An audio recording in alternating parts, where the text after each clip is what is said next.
নমস্কার বন্ধুরা, যোজনা হেল্প বাংলা চ্যানেলের আরও একটি নতুন ভিডিওতে আপনাদের সকলকে স্বাগত জানাই। সরকারি কর্মীদের জন্য রয়েছে বিরাট খুশির খবর। সেপ্টেম্বর মাসেই বাড়ছে সরকারি কর্মীদের বেতন।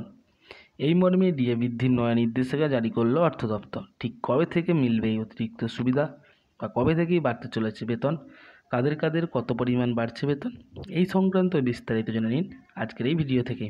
তাই ভিডিওটি স্কিপ না করে প্রথম থেকে শেষ পর্যন্ত দেখুন। আর চ্যানেল নতুন হলে অবশ্যই চ্যানেলটি সাবস্ক্রাইব করে নেবেন। কেন্দ্রীয় সরকারি কর্মচারীদের মহার্ঘ ভাতা এবার আরও 4% হারে নাও বাড়তে পারে, এমনই দাবি করা হচ্ছে রিপোর্টে। বিজনেস টুডে ও ইকোনমিক টাইমসের রিপোর্টে দাবি করা হয়েছে এবার 4% হারে ডিএ বাড়বে না কেন্দ্রীয় সরকারি কর্মীদের, বরং এবার 3% হারে মহার্ঘ ভাতা বাড়ানো হতে পারে, যদিও এ নিয়ে কোনো প্রতিক্রিয়া এখনও মেলেনি। আর সাম্প্রতিক প্রতিবেদন অনুযায়ী সূত্র বলছেন যে অক্টোবরে হরিয়ানা বিধানসভা নির্বাচনের আগে কেন্দ্রীয় সরকার ডিএ বৃদ্ধির ঘোষণা করতে পারে। মূল্যবৃদ্ধির হার কেমন থাকে তার উপরে নির্ভর করবে ডিএ বৃদ্ধির হার। বর্তমানে কেন্দ্রীয় সরকারি কর্মচারীরা সপ্তম বেতন কমিশন অনুযায়ী 50% হারে মহার্ঘ ভাতা পান। একটি মহলে জল্পনা ছিল যে বেসিক পের সঙ্গে ডিএ মিশিয়ে দেওয়া হবে, যদিও সূত্র উদ্ধৃত করে ওই প্রতিবেদনে জানানো হয়েছে যে মহার্ঘ ভাতা 50%-এর বেশি হয়ে গেলে এখনই বেসিক পের সঙ্গে কেন্দ্রীয় সরকারি কর্মচারীদের ডিএ মিশিয়ে দেওয়া হচ্ছে না বা হবে না।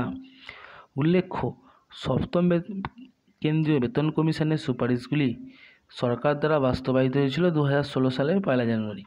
সেই সময় আন্তর্জাতিক শ্রম কমিশনের বিধি এবং ডক্টর এইক্রয়েডের ফর্মুলার ভিত্তিতে 26,000 টাকা মাসিক ন্যূনতম বেতনের দাবি জানানো হয়েছিল।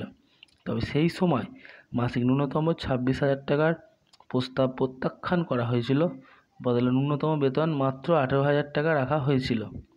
প্রসঙ্গত 2014 সালে সপ্তম বেতন কমিশন গঠন করা হয়েছিল। এরপর 10 বছর অতিক্রান্ত হতে চলল। এই আবহে নয়া পে কমিশনের প্রয়োজন রয়েছে বলে দাবি উঠেছে। আপাতত কেন্দ্রীয় সরকারি কর্মচারীরা অধীর আগ্রহে জুলাইয়ের মহার্ঘ ভাতা বৃদ্ধির অপেক্ষায় রয়েছেন। এবার কত শতাংশ মহার্ঘ ভাতা বাড়ানো হবে সেটার দিকে তাকিয়ে আছেন তারা। কয়েকটি রিপোর্টে দাবি করা হচ্ছে যে 3% হারে ডিএ বাড়তে পারে বা ডিএ বাড়বে। সেখানে অবশ্য পশ্চিমবঙ্গের রাজ্য সরকারের কর্মচারীরা ষষ্ঠ বেতন কমিশনের আওতায় 14% হারে ডিএ পাচ্ছেন। তিনি জানিয়েছেন 2020 সালে 1 জানুয়ারি ষষ্ঠ বেতন কমিশন কার্যকর হয়। তারপর 2021 সালে 1 জানুয়ারিতে 3%, 2023 সালে 1 মার্চে 3%, 2024 সালে 1 মার্চ 4% এবং 2024 সালে 1 এপ্রিলে 4% ডিএ বাড়ানো হয়েছে। তো বন্ধুরা, এই ছিল সরকারি কর্মচারীদের বেতন বৃদ্ধি সংক্রান্ত আপডেট এবং ডিএ বৃদ্ধি সংক্রান্ত আপডেট। ভিডিওটি যদি ভালো লাগে অবশ্যই চ্যানেলটি সাবস্ক্রাইব করবেন এবং পাশে থাকবেন। ধন্যবাদ।